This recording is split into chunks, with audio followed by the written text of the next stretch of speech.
Good afternoon to all. I think we are refreshed reasonably well now, but hopefully not to keeps on coming back. Yeah. So my presentation is about VIDU Sri Lanka. As highlighted in the morning, VIDU Sri Lanka is about the flagship project. COSTI has started a number of initiatives. Out of the initiatives, two of the key ones is Project Sigma and Project VIDU. So my attempt here is to give you a feeling of what Project VIDU is and how it can be developed further. Our concepts can be developed further so that we can actually implement it better. The VIDU team is myself and Dr. Mubarak and Dr. Sachi Panawala and Ms. Amali Ranasinghe. We have been working on this. Basically, the VIDU, I would like to substantiate why we are thinking of VIDU. Obviously, we start from our national goal, and one of the key national goals is, as given in the Mahinda Chintane, we talked about in the morning also, the increase in the GDP per capita from US dollars to 800 something now to US dollars 4,000 in the next 6 years. Now, to do this, there are a number of ways, but one of the key ones is exports. And that requires increased global competitiveness. And to get that increased global competitiveness, this framework has been presented by the World Economic Forum, which actually highlights the Global Competitiveness Index. That tells you how good you are in the world market. Basically, they're saying that there are different economies operating. What is on the left-hand side is the factor-driven economy, moving on to efficiency-driven economy and the innovation-driven economy on the rightmost side. And the pillars are given there, pillars 1 to 12. These are the key elements that if you work on, that can improve the competitiveness. Now, it is generally accepted, based on the Global Competitiveness Index of Sri Lanka, that we are in the factor-driven area, moving on to efficiency-driven area, as highlighted in the morning again. And for that, all this to move forward, we have these 12 pillars. Out of the 12 pillars, science and technology is actually involved in one way or the other in many of these things, but is particularly involved in two of these, which is the technological readiness and the innovation. We need to be technological ready and we will be geared for innovation. Now, how do we do that ourselves? Now, that is the question that we are trying to hopefully answer and trigger a thought process through this Project VIDU. So that's the two pillars that we will have as the basis. And the other, of course, is the strategies that are required to achieve that national goal, which is really increasing the high-tech exports from 1.5% now to 10% of the exports, plus any other significant import replacement. So these two strategies will help us, if you improve our global competitiveness, to compete in the world market and improve our GDP and the national economy and our well-being. Now, to do that, to give that science, technology and innovation input, I thought it's good to look at Sri Lanka's research and development situation, the links and how the funds flow. I think this is very clear to all of us. We have the Treasury providing funds largely because most of the research in the country is in the state sector. I'm not considering the private sector research at the moment. That happens.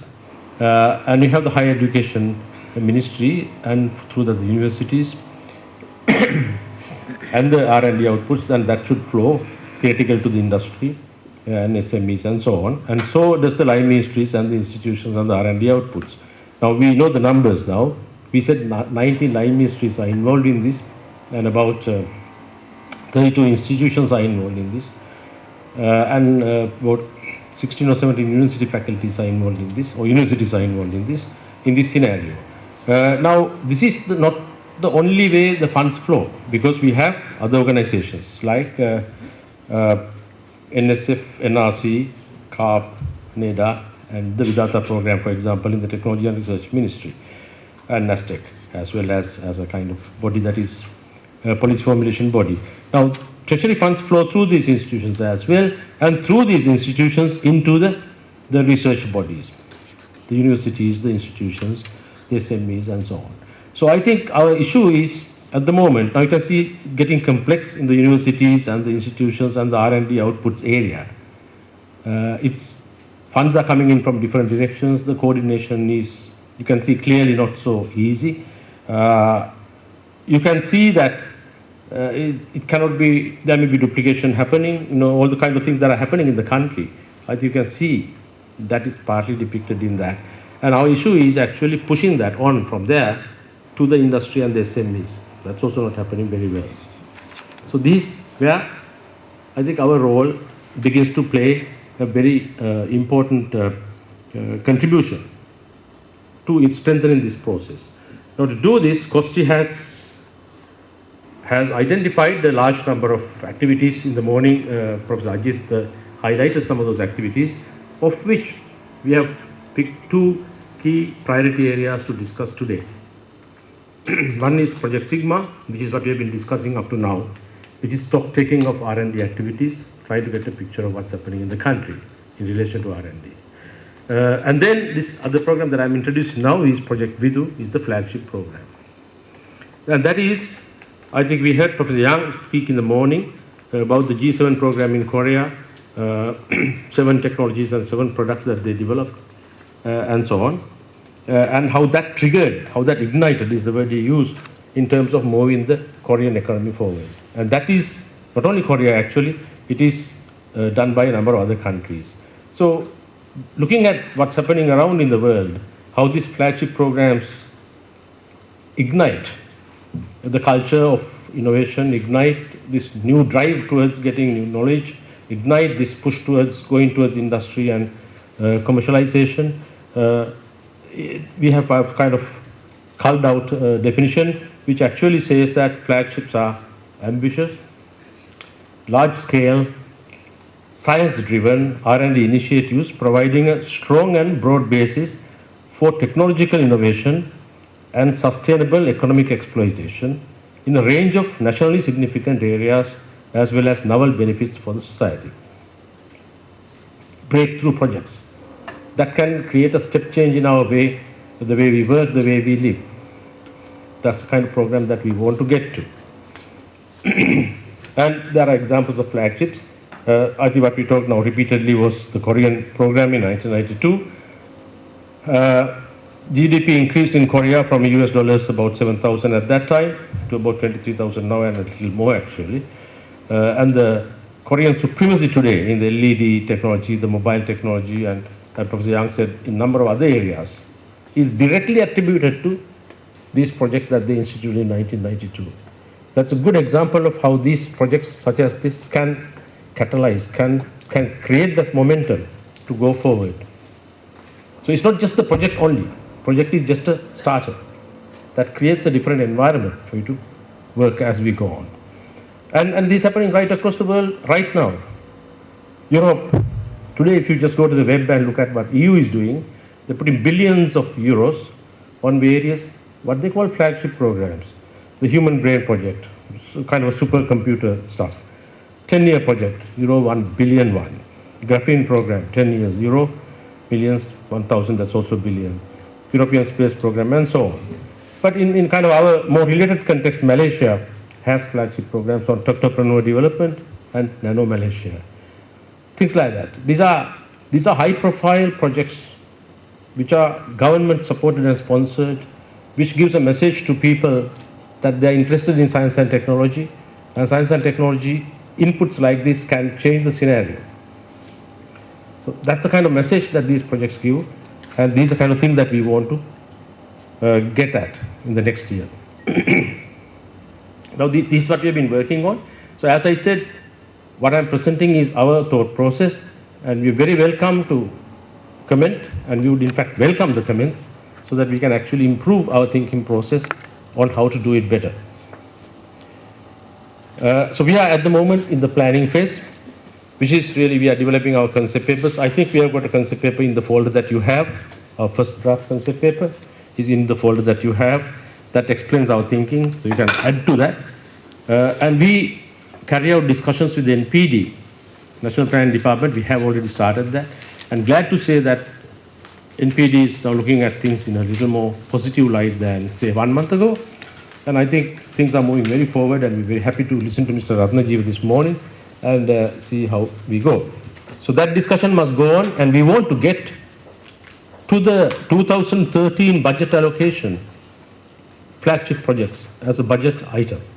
And that's what our immediate aim is. And it's not too far. In the next month or two, we'll have clear words on that, but it's promising. So if that happens, when that happens, I would say, not if, when that happens, we would then have an announcement that we have got flagship project going. In such a situation, we will want people, we'll have to identify priority areas to attack, we'll have to identify the demands that are required to be addressed, and based on that, we will invite proposals from a collaborative proposals to address some of those issues. So the proposal development stage comes basically a pre-proposal at that point, where you develop partnerships, where you develop international collaboration if you need at that time, because we need to get hold of what is happening in the outside world. And then we will have a situation of submission of pre-proposals, short pre-proposals which outlines the concept, which outlines the partnerships, which outlines the outcomes that you hope to get. And then we hope to, if all goes well, by about November we ought to be able to get to the stage of having pre-proposals with us. Now, please, I think, understand that COSTI is not the implementation agency in any one of these things. We are just proposing this, we are promoting this with the NPD, but the implementation agency will be yourselves and your line ministries or your institution or whatever. But we will have to support in evaluation, selection, etc. to the National Planning Department in getting the proposals going. One of the important criteria, now we have developed criteria, the way we think, it's in the note that I have given you, and I'm coming to that later on, is collaborative partnerships.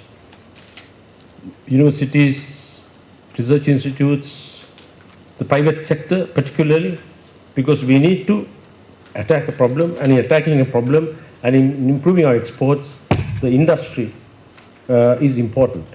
The commercial world is important, and we want them to be part of it so that things begin to move rapidly out there. So that sort of approach has happened. Then we go through shortlisting of these applications, and we expect that we will be able to find the funds for about 4 to 6 proposals. These are large scale, as I said originally, breakthrough projects, not just simple little projects, but big projects that will address major issues and contribute to the economy. So shortlisting happens, and then we have full proposal development on the third bar there. And full proposal development means detailing out all the work that we have to do, the finances, the resources, the timing, the whole thing, and that requires work. Sometimes you may need to do surveys of what's happening, whether your assumptions are right or wrong. So at that point, I think we are, it's not 100% promised, but it's likely that we will get support, financial and technical, for you to develop that full proposal at that point of time. So pre-proposal, selection, shortlisting, and then full proposal development, which can be supported in terms of funds to get to a comprehensive proposal, which then goes through evaluation and award. And that will be about middle of next year. So these are kind of rough timetable that we hope, but we are still at the planning stage, of course, but things are begin to look quite bright at the moment. The rest is basically what I have already said, but I've listed out for us to just run through. Objectives would be, therefore, to develop national R&D capacity in selected strategic areas where the country needs to develop core competencies to enable it to be globally competitive, facilitate the development, adaptation and adoption of strategically important high-end novel technologies targeted towards addressing national challenges leading to rapid socio-economic development of the country in the short to medium term. Develop the S&T capacity in the country to ensure the effectiveness and sustainability of the current technology applications, as well as to drive emerging breakthrough technologies, improving productivity and so on. Catalyzing further science, technology, and innovation activities in the country, and promote multi-sectoral, multidisciplinary technology development to drive entrepreneurial activity. It's kind of broad objectives. And then in terms of selection, we have listed out certain criteria. Now these are all again at the moment little in a state of flux because we are waiting for inputs, we are changing things, we are modifying things. So the criteria as we have defined now are clear, smart deliverables are necessary in the project, with annual milestones if necessary, clearly specified. Deliverables must clearly target and demonstrate a direct contribution towards economic development and no societal benefit. Deliver outputs with a direct contribution towards rapid socio-economic development. This must be clearly justified. Recognize nationally important and significant challenges or even global challenges where Sri Lanka is well positioned to respond with significant benefits in return in the global scenario. Reinforce cooperation between public, inclusive universities and research institutes and private sectors. Application of high-end technologies with significant R&D component across the innovation chain. Program should clearly show that it will be self-sustainable at the end of the project tenure. So these are the kind of criteria that we are laying out. Some criteria could be non-core, but preferable to have them, satisfy them. Be associated with large global markets, where Sri Lanka will have clear competitive advantage or associated with local markets, ensuring large-scale import substitution. Drive entrepreneurship to build long-term economic progression. However, projects with significant benefit to society, even with relatively lower direct economic contribution, could also be considered. We are ruling out projects with significant social contribution with lower economic contribution. Eligibility, universities, research institutes, state and non-sector companies will be eligible to apply. Non-sector meaning industries and so on are able to apply if they can take leadership of the project. Any of the above entities could be the principal applicant. We have not really figured out whether it's the individual in the organization or the organization itself yet. So I put a question mark there and we will work on that. Private sector participation and international collaboration is encouraged in order to ensure outputs on par with global R&D outputs and accelerated commercialization. The principal applicant to be a Sri Lankan entity, either from the public or the private sector.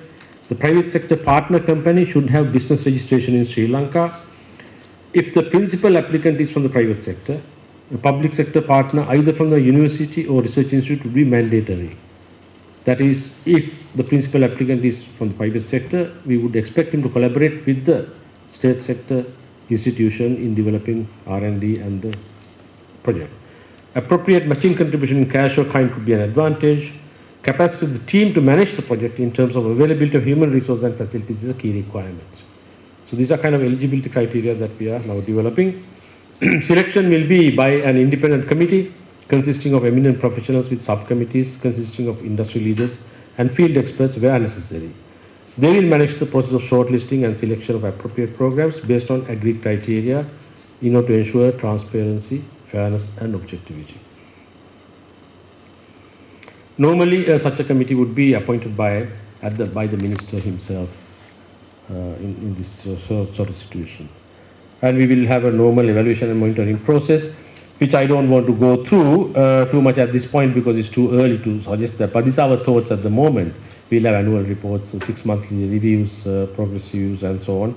But the evaluation and monitoring is important in presenting the progress to the National Plan Department, who will actually be funding the project, because the project is funded through the National Plan Department's agreement, through external resources if necessary, and through the line ministries, the implementing agencies.